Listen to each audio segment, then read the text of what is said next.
be, so just to clarify a little bit, the case is you're the idol worshiper wants you to do a shechita for him.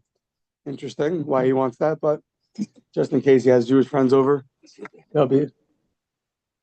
Oh, they should. Yeah, so did I start? Everyone leaves. Perfect. So Hashochet le'oved kochavim. So now the Jew is doing a slaughtering on behalf of the idolater. Now, really, the behind the scenes of what's going to be happening for the next little while is going to be, can someone else doing the act, in this case, Reuven, can his act, he's doing the act, but the idolater, it's his animal.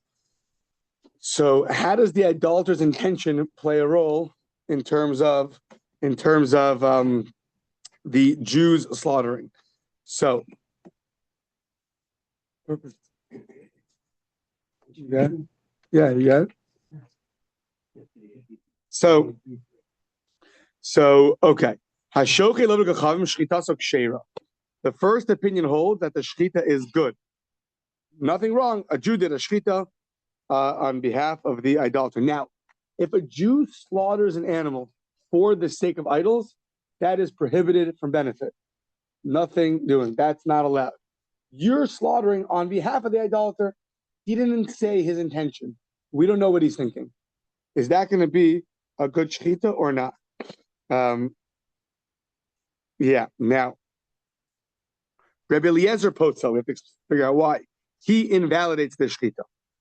Amar Rabbi Eliezer, afilu shachta lechol v'chavim mi chatzer kavi chela psula, and the Gemara is going to talk about this more.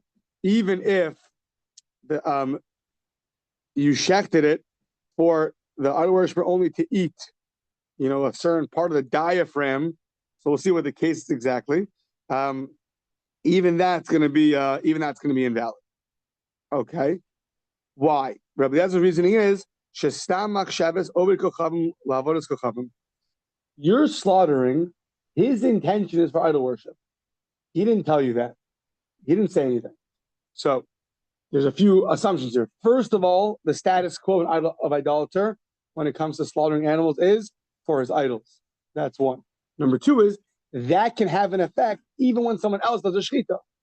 For sure, if the idolater slaughters his own animal, okay, that I understand. But here we're making a jump. Reuven's doing the slaughtering, and yet, Christopher's his intention for idol worship is going to invalidate this animal. That's Rabbi Eliezer. Now, Rabbi Yossi is going to argue, and he's going to bring a kal v'chomer from kachim, from sacrificial, the world of sacrifices. He says as follows: Kal v'chomer hadvarim uma b'makom shemachshava poselas b'mekudashin. We know our favorite topic, pigul, is when you have the invalid thought that you're going to consume the offering in the wrong place or after the wrong time. That invalidates. Now, what happens over there? So it's my offering that I gave to the Kohen. His intent invalidates my offering. I come with my korban. I did an aveira. I come with my chatas, and now Mr. Kahana has intention. Yeah, we're gonna slaughter this, and we're gonna consume it after the right time. So that's it. So you see that. So now, and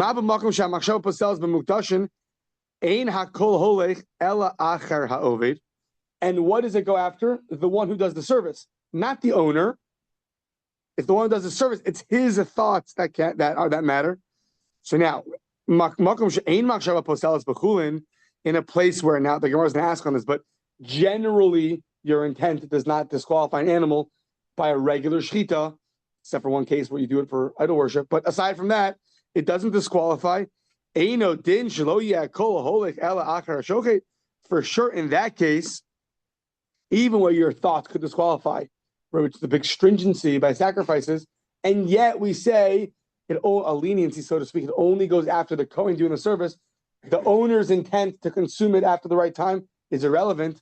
Pigul's only during the 4 services. The owner's intent is he can be sitting at home thinking anything he wants. It's going to have no effect on the animal that he just gave to the Kohen. So for sure, an animal which is being served for dinner, where generally there's not intent invalidating it, for sure that is going to go only after the shochet. So since the shochet's a Jew and he cannot have in mind for idols, and we don't assume that every Jew who checks has in mind for idols, obviously. So therefore, the fact that the idolater may or may not have in mind for idols is going to have no ramification on our case. That's Rabbi Yossi's rebuttal. Now, just to get it clear, because it's going to be important, we have three opinions in the Mishnah, right? If you do the math. The Tanakama says Reuben checks Shimon's, Chris's animal, no problem. Okay, so that's one check. Rabbi Eliezer, he's the one that invalidates. No good. Fine, X. Now, Rabbi Yossi has this whole Kal V'chomer, which is a check. So the question is, the first and third opinion both say this animal is good. The second opinion says the animal is not good. So the question is, are the first and third opinion just repetitive? They're just repeating each other? So we presume not. Well, if not, so then what are they arguing about? What do they hold? That's going to be part of the discussion. So now, Hani Tanai, now we're going to group them together. Hani Tanai, meaning Tanakama, the first opinion, and Rabbi Eliezer, right? So now we're going to really minimize the debate. We're going to say that both the first and second opinion in our Mishnah, not Rabbi Yossi. Rabbi Yossi is very clear what he holds.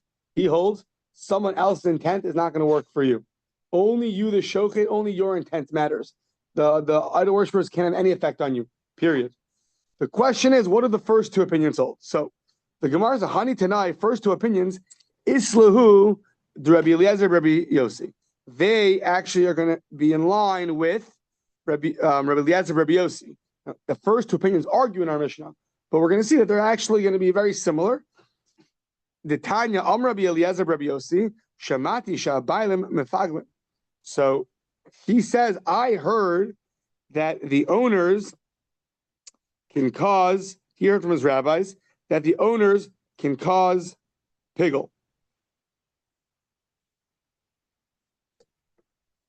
So he's of the opinion that actually, when the Kohen's doing the Shrita, the owner could be thinking to consume it outside the right time, outside the place, and that is going to invalidate.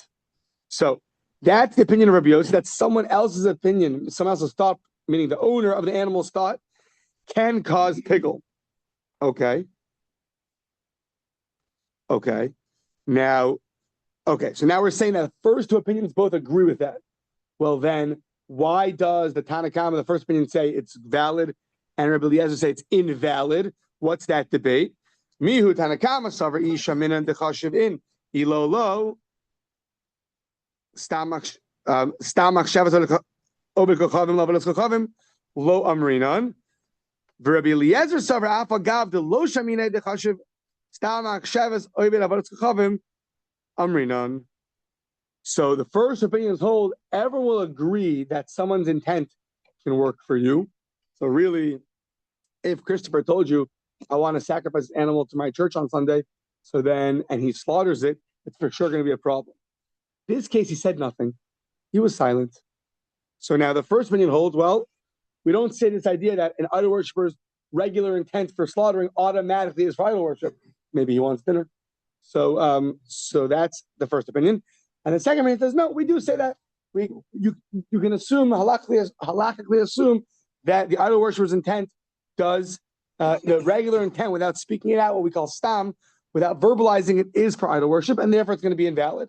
So everyone agrees to the principle that someone else's intent can work for you. The question is, if he doesn't say anything, if he remains silent, is that like he had a verbal intent or not? First opinion of the Mishnah says it's not, and therefore it's a valid shechita. Second opinion says it is, and therefore it's an invalid shechita. And now, what does Rabbi Yossi hold? Rabbi Yossi lemeimar afal gav deshamin dechashiv zemechashiv v'ze'oved lo amrinon. Rabbi Yossi says even if he'll verbalize it to you, it doesn't matter. The only person who's going to decide is the person doing the act. So if the idol worshiper is not doing the shechita, then he can verbalize from today until tomorrow. It doesn't matter. It's going to be still a valid animal. Okay. That's the first way to understand the three opinions in our Mishnah. Now, Iked Amri, B'dishamina the Chashiv Pligi.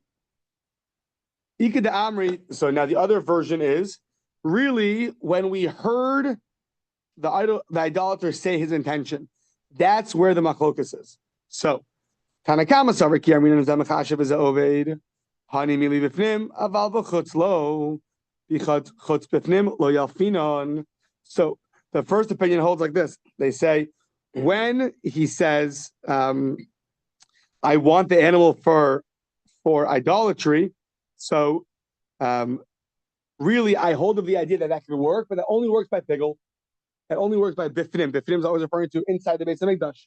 This idea that the owner can invalidate the offering by pigel, that works, but only in the Beis Hamikdash, only by pigel. We're not going to learn regular shchita from pigel. That's the first opinion. Next page. Now, Rabbi Eliezer, the also Rabbi Eliezer lemeimar. No, we do learn. You can learn mundane, like your dinner, from pigel.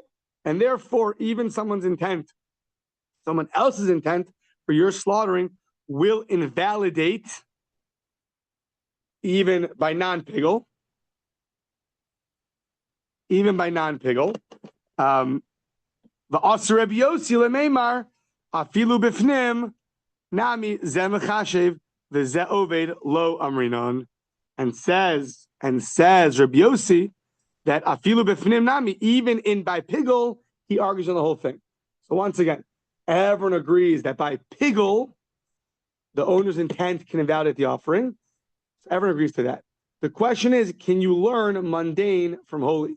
Can you learn regular case of shchita from the pigel case?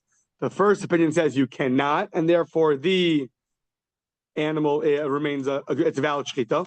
Rabbi Eliezer says you can, just like pigel, the owner's intent invalidates the Kohen's shchita. So too, the owner's, in our case, intent will invalidate the regular Jew's shchita. Comes Rabbi Yossi and says, no one else can ever have an intent for you, even by pigel. I argue on the whole thing. Only person's intent who invalidates is the Kohen himself, not the owner. So a slightly different version. This version, it expands it a little bit. Before, the first version was, everyone agrees you can apply it even by mundane matters. The question was, when he didn't verbalize it, is it like he verbalized it? But everyone agrees that it can apply over to mundane matters. Now we're saying a little bit of a wider machlokas, that the whole debate is, can you apply it to mundane matters, yes or no? So that is that. Now, Itmar Hashoket as a behema lizrok damal chavim. A person shechs an animal. So now we're going to have a very similar to what we just said. So a person shechs an animal. Now, once again, if you shecht it for idol worship, it's totally prohibited. It's asur b'hanaf. Nothing to talk about. The question is, let's say you slaughter it with intention to throw the blood onto the idol by a regular animal. I ask Rai Weissman for permission to shecht. I convince him that I'm going to do a really good job. And he gives me the knife. And as I'm shechting, I'm like, Rai Weissman, I'm shechting for your dinner, but also any blood that comes out, I'm going to go find the idol and I'm going to throw it to the idol. So first of all, it'll be the last time he gives me his knife. But second of all, does that invalidate? Yes or no? So that's called mechashvin me'avoda levoda. Can you do one service, shchita, and have in mind for a different part and have that invalidate? Does that work? So just by pigel. So by shchita, you want to have another service be done invalid in an invalid way. Does that invalidate or not? So Hashokin is a behema lizok damal avodas chavim ulahaktir chabel avodas chavim. You slaughter an animal and you want to throw the blood to an idol, or you want to offer the fats up to an idol. Rabbi Yochanan Amar Psula, that's invalid. Rabbi Shimon ben Lakish Amar Muteris, that is valid. So usually we go like that. I think Rabbi Yochanan. So Rabbi Yochanan Amar Psula, it's invalid. Why? You're allowed to literally choshev to think. You can think, meaning your invalid thoughts can invalidate from one service to another service. And he holds the yalfinon chutz mifnim, a regular shchita. If you have in mind to throw the blood onto an idol, that will invalidate, just like by pigel, that'll invalidate too. Rabbi Yochanan says you can be mechashev and avoda avoda, so you can think while doing shchita about zrika and say you're going to do that in an invalid way, or by putting the fats up on the altar doing that in an invalid way, even though now you're only by the shechita process. You're not by putting the fats up. You're not by catching the blood or throwing up or bringing the blood up. But still, your thought from one service can invalidate in another. Your thought about another service during one service could invalidate. So that's Rabbi Yochanan. So two things. First of all, you could do one service and have a thought about another service and invalidate. That's one. Number two is you can apply not only by pigel this principle, but you can apply it by your regular dinner. So, Reish Lakish Amar Muteris. First of all, I disagree in the principle. You cannot invalidate your throwing of the blood while you're doing shechita. And you do not learn out chutz mibifnim. You don't learn out regular slaughtering from pigel. It's interesting because Reish Lakish could have argued on only one of the points. He could have agreed that this works by pigel, just doesn't work by shechita. But the Gemara says he argues on both points that you can only invalidate shechita with an invalid thought about shechita. That's one, and two is that you don't learn out mundane from holy. Okay. Now says the Gemara, this Rabbi Yochanan and Reish Lakish are va'azdu l'ta'amayhu. They're going according to their reasoning. Where do we find their reasoning? So now we're gonna see it by having the right intent, by a regular sacrifice. The itmar, it's going back to the beginning of Zvachim, so it was a long time ago. The itmar, shachta lishma. You want to shecht lishma, but you want to throw the blood, apply the blood onto the altar, shelo lishma. So you have the right intent for the shechita, but while you're doing the shechita, you're having a wrong intent about applying the blood. So I'm shechting for the sake of an olah, but right now I'm doing the shechting. I guess I'm not really focusing, but I'm thinking to apply the blood. When I apply the blood onto the altar, it's not going to be for an olah. It's going to be for a shlomim. So does that work? Ditmar shakta l'shma, but lizrok dama shelo l'shma. Well, Rabbi Yochanan psula, because while doing an act, you can invalidate by having thoughts about another service. Invalid thoughts about another service. Rav Shimon ben Lakish Amar sheira. That is going to be good. Rabbi Yochanan psula pigel.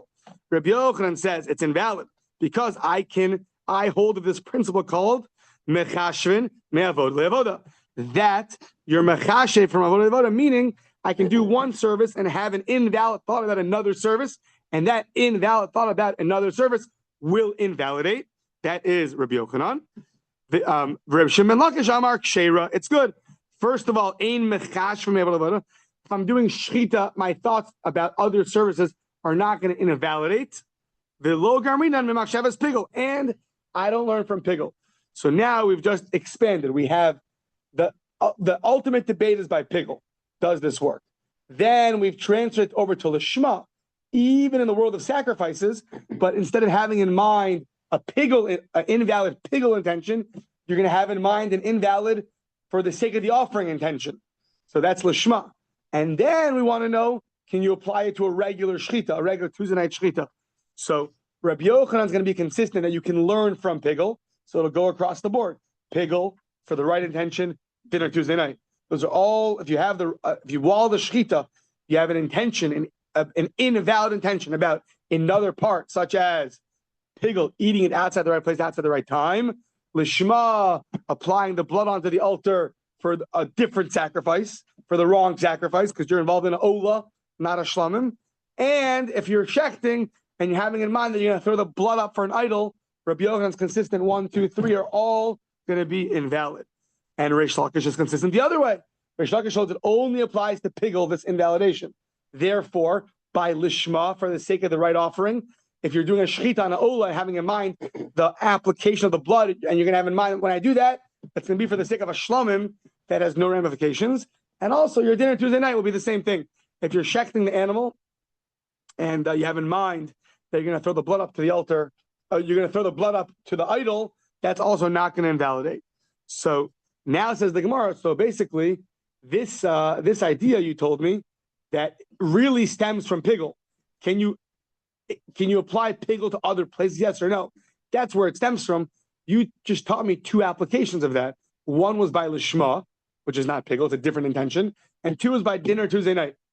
So the question is, why do you have to teach me this machlokas in those two places?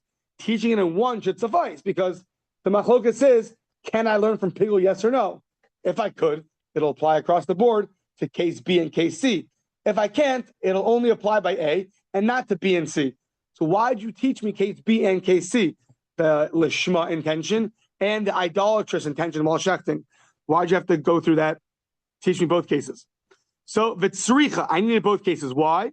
So if you only taught the case of, I think, idolatry, Rabbi Shimon Lakish, Mishom dechutz mi bifnim lo yalfin. There, Reish Lakish would say it's valid because pigel's in the base of Mikdash. This is a dinner, so that's for sure you can't learn from. But you would have thought aval pnim mi bifnim ema model Rabbi Yochanan. But maybe Reish Lakish would have acquiesced. He would have agreed to Rabbi Yochanan when it comes to sacrifices. He said, listen, you can't apply things in the temple to outside the temple, but pigel to lishma, to having the wrong animal in mind, that you could apply. That's what you would have thought. Therefore, we teach you that no. He even argues in that case. And maybe Rabbi Yochanan says it's going to be invalid by a case of idol worship, regular idol worship. There, Rabbi Yochanan says, "Whoa, that's going to be sorry, not idol worship. A case of the wrong intention. That he'll Hold on 1 second. I lost track. Maybe he'll agree to Reish Lakish that's going to be good. Meaning, maybe by idolatry it'll be good because that's not in the base of Mikdash, as opposed to lishma having that intention is in the base of Mikdash. Maybe he would agree to Reish Lakish. Tzricha, I need both cases that to teach you that they argue across the board. Can you learn from pigel to anywhere else, even something that's done in the temple, such as having the right sacrifice in mind? Yes or no? So that is that. Okay. Now, Masiv Rav Sheshas. So Rav Sheshas is going to bring a question from our Mishnah on these opinions. Amar Rabbi Yossi. Rabbi Yossi had a kal v'chomer. What was the kal v'chomer? Hadvarim. These matters. What's the kal v'chomer? Uma b'makom shemachshava poseles b'mekudashin. Just like thought invalidates by sacrifices, but who determines if it's going to be invalid? Rabbi Yossi holds only the Kohen, not the owner. It only goes after the one who's doing the service.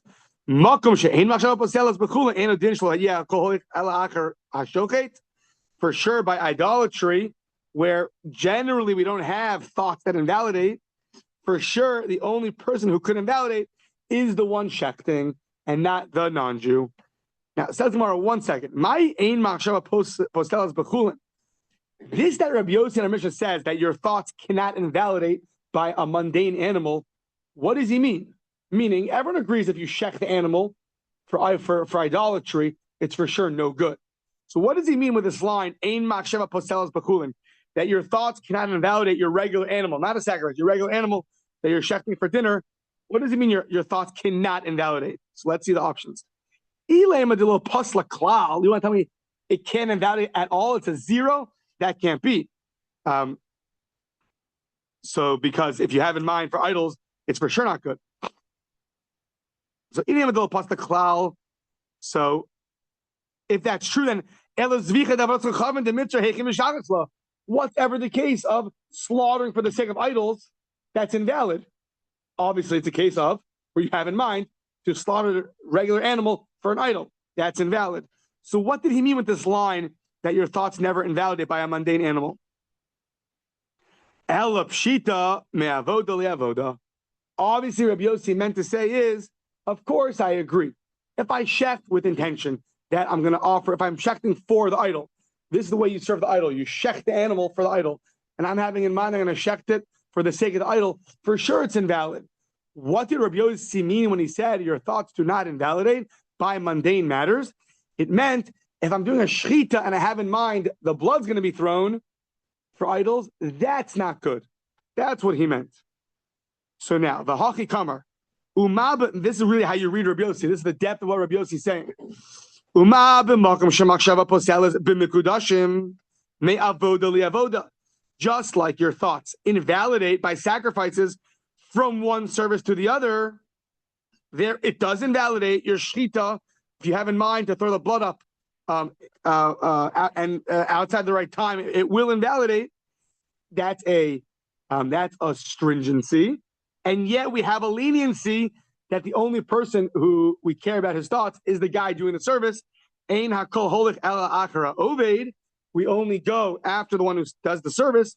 So now, in a place where you cannot invalidate something with a thought about something else, such as regular mundane matters, the only thing that can invalidate your mundane animal is an invalid thought about idol worship during the shechita, for the shechita. The shechita is for idols. Then it's invalid. Shechita is for dinner, but the blood will be for idols, is not going to invalidate. So that is a leniency. So then for sure we should apply the other leniency of we only care about the one doing the shechita and not the owner. That is how you read the Kal V'chomer of Rabbi Yossi. And Rav Sheshes brought this as a question against these two opinions, Rabbi Yochanan and Reish Lakish. So first of all, what do you see in Rabbi Yossi? You see that by pigul, your thoughts could invalidate. Your shechita, doing a shechita, thought about zrika could invalidate. So that's a kash against Reish Lakish. That's one. And number two is that by mundane matters, your thoughts are not going to invalidate. That's a kasha on Rabbi Yochanan. So Rav Yossi in our Mishnah, who's much earlier than Rabbi Yochanan and Reish Lakish, makes a statement interpreted by Rav Sheshes, and it comes out. It's a difficulty. You knock out two opinions with one Kal V'chomer. So each one has a kasha. Kasha l'Rav Shimon ben Lakish chutz. Kasha l'Rav Pnim kasha l'Rav Shimon ben Lakish chutz kasha l'Rav Yochanan. The inside, meaning pigul, that you could go from one, have a thought about another service during service A, you have a thought about service B, and then invalidates it. That's going to be a kasha on Reish Lakish. And the fact that it doesn't work by your dinner, that you cannot do that, is a kasha on Rabbi Yochanan. So what are we going to do? Let's see. So Bishlama Pnim l'Rav Shimon ben Lakish lo kasha. And according to Rav Shimon ben Lakish, it's not a kasha. Why? Ha mekamet d'shamim Rabbi Yochanan. Ha lebasser d'shamim Rabbi Yochanan. So,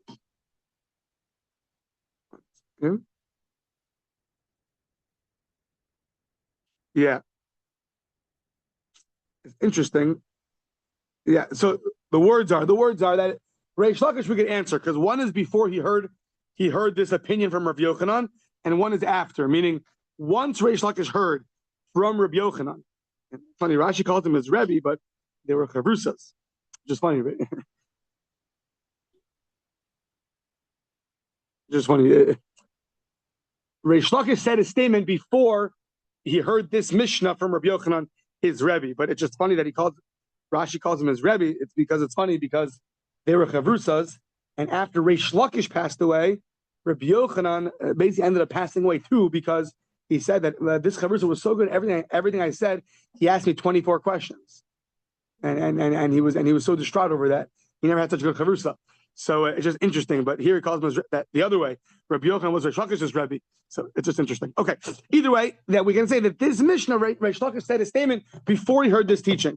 Once he heard this teaching, then he retracted, and therefore he agrees that inside the temple, when you're doing one action, your thought about another action will invalidate. So that's fit. So Rabbi Yochanan agrees to that. Rabbi Yossi agrees to that, and now Reish Lakish agrees to that. That's inside the temple. What about the other way, outside the temple? We said it doesn't work. Rabbi Yochanan said it does work. So Ela chutz kasha Rabbi Yochanan. So outside the temple is going to be a kasha on Rabbi Yochanan. So classic, the one who thought of the question often thinks of the answer too. So who mosiv la, who mefarik la. Rav Sheshes asked this kasha on Rabbi Yochanan. Rav Sheshes is going to answer. So who mefarik la, the arba avodos. That where this can invalidate It means specifically by the arba avodos, meaning that which Rabbi Yosef said in the Mishnah, that by chulin, by regular dinner, that that it's not going to invalidate is.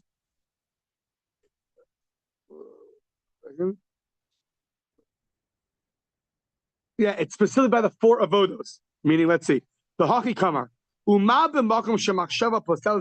just like by in the temple, if you do a shrit and you have a thought about another service, an invalid thought about one of the other three services, it'll cause invalidation. The arva avodos, ein hakol holech ela achara oved, and the only one that matters is the one doing the service. So now we're gonna next page. Makom she'ein machshava poselas bechulin ela b'shtei avodos.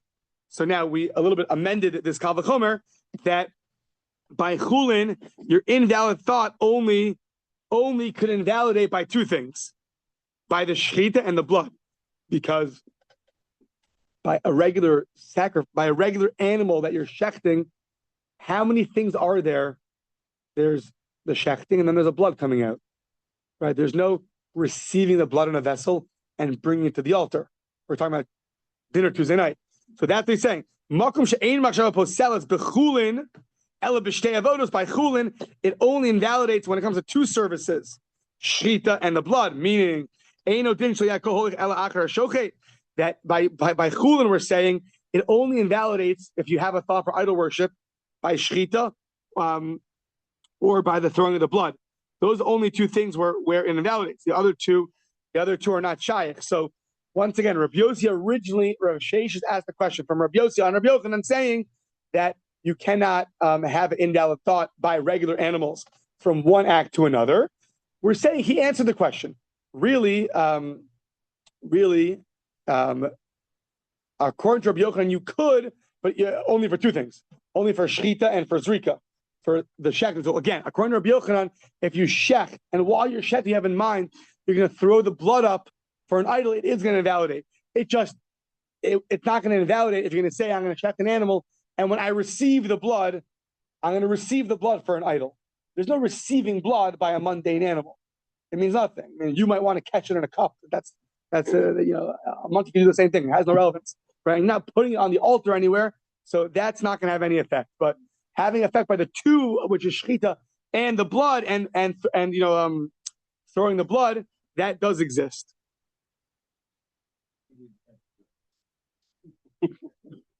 Just don't drink the blood. Yeah. Right. So the only thing that's going to invalidate is if you shech for an idol or you throw the blood up for an idol. So that's the only, those only two. But receiving the blood for an idol is not going to,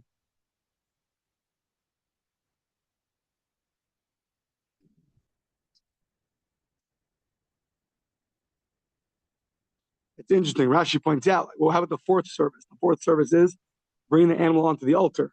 So Rashi says, though, by idolatry, if it wasn't shechted for an idol, or the blood wasn't thrown for an idol, taking the fats and doing that for idol worship is not going to be considered at least a biblical prohibition. If you have intention when you do that, that's not going to invalidate.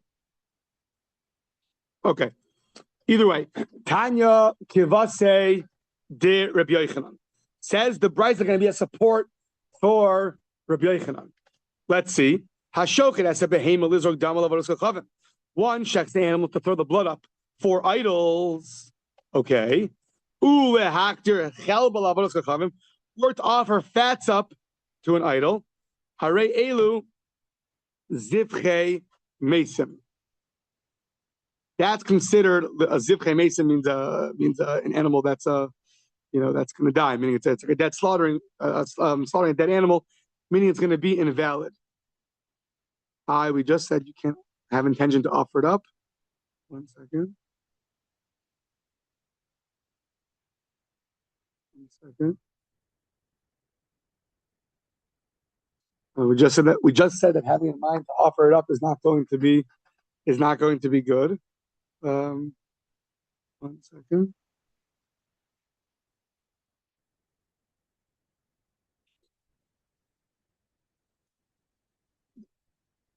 Yeah, because we just said that it's only the shkita and the flat.